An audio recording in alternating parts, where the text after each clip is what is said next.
U.S. Special Representative on North Korea Stephen Biegun will travel to Moscow on Tuesday as part of a three-country tour to discuss developments on the Korean peninsula. The meeting comes amid tension between the U.S. and Russia over North Korea, highlighted during a clash last month at the UN Security Council (UNSC). Special Representative Senior Biegun will travel to Moscow, Paris, and Brussels for working-level meetings with his counterparts, a State Department spokesperson told NK News on Monday. Senior Biegun will regularly travel to meet with allies and partners as we work towards the final, fully verified denuclearization of North Korea. According to Russia's TASS news agency, the U.S. representative will meet with Russian Deputy Foreign Minister Igor Morgulov when in Moscow. Tomorrow, I will have a meeting with U.S. Special Representative for North Korean Stephen Biegun, Morgulov said in comments carried by TASS, "We will hold a full round of consultations on the situation on the Korean peninsula."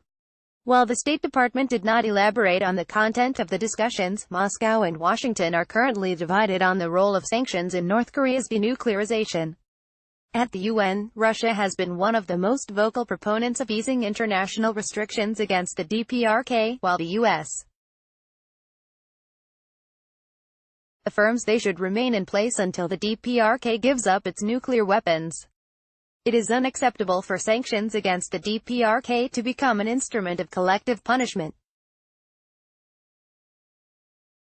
The lack of trust between Washington and Pyongyang hinders the development of joint measures, Russian Foreign Minister Sergei Lavrov told the UNSC on September 27.